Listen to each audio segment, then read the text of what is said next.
नमस्कार, स्वागत है आपका सरल हिंदी साहित्य पर।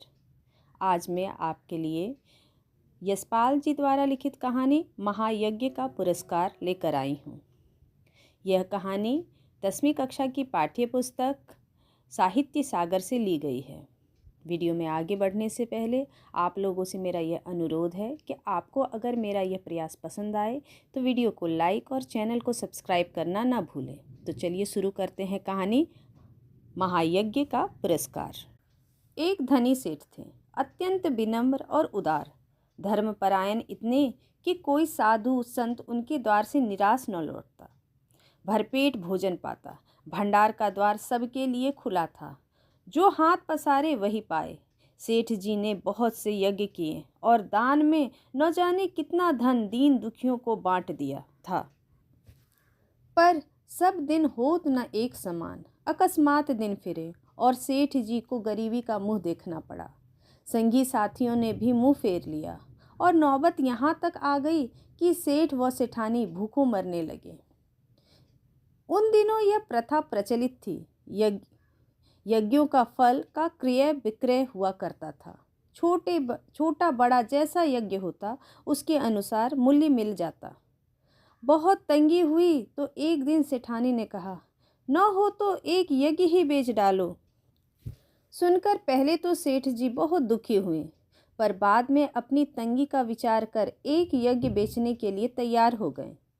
सेठ जी के यहाँ से 10-12 कोस की दूरी पर कुंदनपुर नाम का एक नगर था, जिसमें एक बहुत बड़े सेठ रहते थे। लोग उन्हें धन्ना सेठ कहते थे।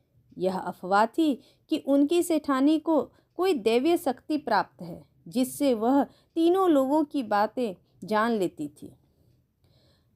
धन की उनके पास कोई कमी न थी। विपदग्रस्त सेठ जी ने उन्हीं के हाथ एक यज्ञ बेचने का विचार किया। दूर की मंजिल थी, सो सेठानी जैसे तैसे पड़ोसी से थोड़ा सा आटा मांग लाई। रास्ते के लिए 4 मोटी मोटी रोटियां बना पोटली में बांधकर सेठ जी को दे दी। सेठ जी बड़े तड़के उठे और कुंदनपुर की ओर चल दिया। गर्मी के दिन थे। सेठ जी ने सोचा कि सूरज निकले तब तक जितना रास्ता पार कर लूं उतना अच्छा है। यह सोचकर वे खूब तेज चले, लेकिन आधा रास्ता पार करते करते धूप इतनी तेज हो गई कि चलने में कष्ट होने लगा। पसीने से उनकी सारी देह लथपथ हो गई और भूख भी सताने लगी। सामने वृक्षों का एक कुंज था और कुआं देखकर सेठ जी ने विचार किया कि यहाँ थोड़ी देर रुककर भोजन और विश्राम कर लेना चाहिए। यह सोच वे उस कुंज की ओर बढ़े। पोटली से लोटा डोर निकाल कर पानी खींचा और हाथ पैर धोए। इसके बाद एक लोटा पानी ले एक पेड़ के नीचे बैठे और खाने के लिए रोटी निकालकर तोड़ने ही वाले थे कि क्या देखते हैं, निकट ही कोई एक हाथ भर की दूरी पर एक कुत्ता बड़ा छटपटा रहा था। बेचारे का पेट उसकी कमर से लगा हुआ था। सेठ जी को रोटी खोलते देख वह बार बार गर्दन उठाता, पर दुर्बलता के कारण उसकी गर्दन गिर जाती। यह देख सेठ का हृदय दया से भर आया। बेचारे को कितने दिनों से खाना नहीं मिला दिखता है, तभी तो यह हालत हो गई है। सेठ जी ने एक रोटी उठाई और टुकड़े टुकड़े कर कुत्ते के सामने डाल दी। कुत्ता भूखा तो था ही, धीरे धीरे सारी रोटी खा ली। अब उसके शरीर में थोड़ी जान आती दिखाई दी। वह मुंह उठाकर सेठ की ओर देखने लगा। उसकी आंखों में कृतज्ञता थी। सेठ ने सोचा कि एक रोटी इसे और खिला दूं तो फिर चलने फिरने योग्य हो जाएगा। यह सोचकर सेठ ने एक और रोटी टुकड़े टुकड़े करके उसे खिला दी। 2 रोटियां खाने के बाद कुत्ते के शरीर में शक्ति आ गई। वह खिसकता खिसकता सेठ के समीप आ गया।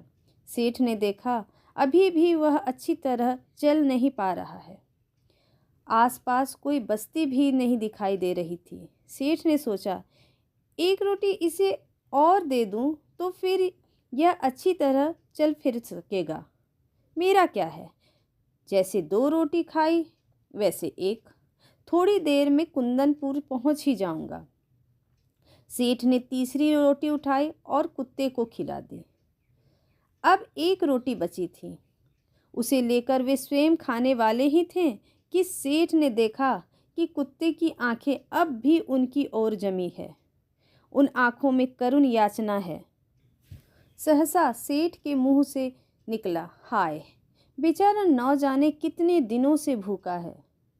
उसके मन में आया, मेरा काम तो पानी से भी चल सकता है, पर बेचारे मूक और बेबस जीव को एक रोटी और मिल जाएगी तो फिर निश्चय ही इसमें इतनी ताकत आ जाएगी कि किसी बस्ती तक पहुंच सकेगा। सेठ ने अधिक सोच विचार नहीं किया और अंतिम रोटी भी कुत्ते को खिला दी। स्वयं एक लोटा पानी पीकर और थोड़ा विश्राम कर अपना रास्ता पकड़ा। दिया जले सेठ कुंदनपुर पहुंचा। सेठ हवेली पर पहुंचे तो धन्ना सेठ ने उठकर उनका स्वागत किया। पूछा, कहो सेठ, कैसे आना हुआ? सेठ ने कहा, संकट में हूँ और एक यज्ञ आपके हाथ बेचने आया हूँ।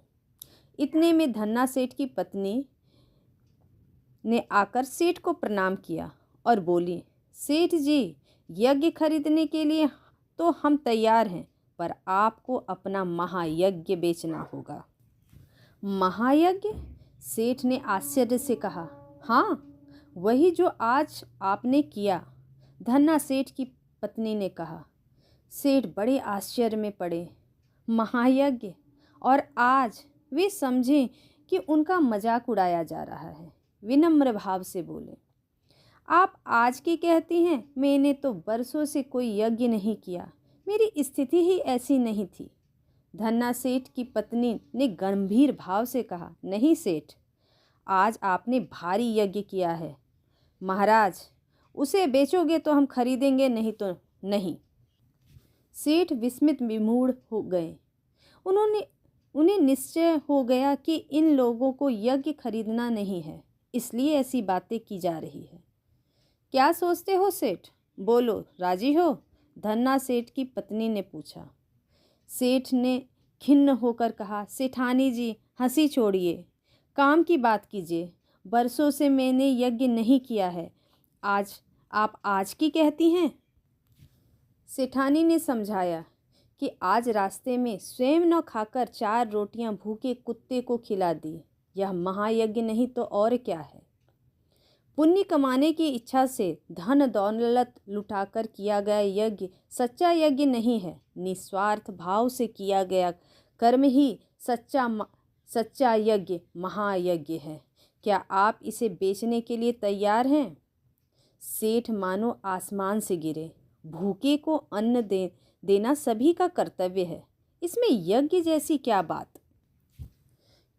क्या विचार है सेठ जी, ये यज्ञ बेचना है कि नहीं? सेठानी ने पूछा। सेठ ने कोई उत्तर नहीं दिया, चुपचाप पोटली उठाई और हवेली से बाहर चले आए। उन्हें मानवोचित कर्तव्य का फल लेना उचित न लगा।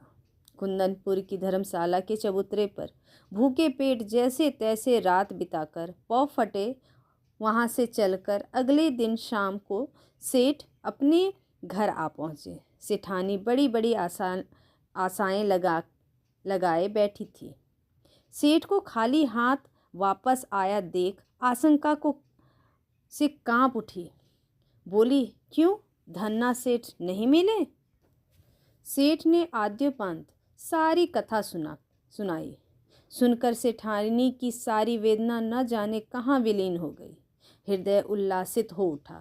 विपत्ति में भी सेठ ने धर्म नहीं छोड़ा। धन्य है मेरे पति। सेठ के चरणों की रज मस्तक पर लगाते हुए बोली, धीरज रखो, भगवान सब भला करेंगे। रात का अंधकार फैलता जा रहा था। सेठानी उठकर दिया जलाने के लिए दलान में आई तो रास्ते में किसी चीज़ की ठोकर लगी। गिरते गिरते बची। संभलकर आले तक पहुंची और दिया जलाकर नीचे की ओर निगाह डाली तो देखा कि दहलीज के सहारे एक पत्थर ऊंचा हो गया है, जिसके बीचों बीच एक लोहे का कुंदा लगा है। इसी कुंदे से उन्होंने ठोकर खाई थी। शाम तक तो वहाँ पत्थर बिल्कुल उठा भी नहीं था, पर अचानक कैसे उठ गया।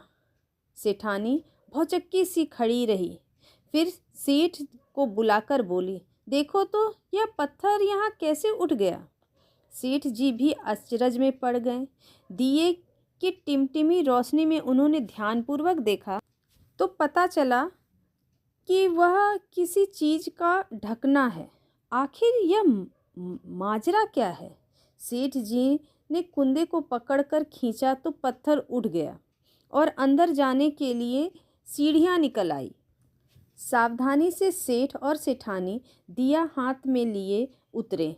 कुछ सीढ़ियां उतरते ही इतना प्रकाश सामने आया कि उनकी आंखें चौंधियाने लगी। सेठ ने देखा वह एक विशाल तहखाना है, जहां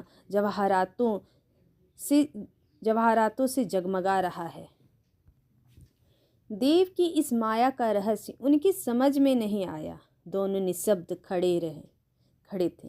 तभी अदृश्य पर स्पष्ट स्वर में उन्हें सुनाई दिया, ओ सेठ, स्वयं भूखे रहकर अपना कर्तव्य मानकर प्रसन्न चित्त तुमने मरणासन कुत्ते को 4 रोटियां खिलाकर उसकी जान बचाई। उस महायज्ञ का यह पुरस्कार है। सेठ और सेठानी इस दिव्य वाणी को सुनकर कृतकृत्य हुए। उसी धरती पर माथा टेककर उन दोनों ने भगवान के चरणों में प्रणाम किया।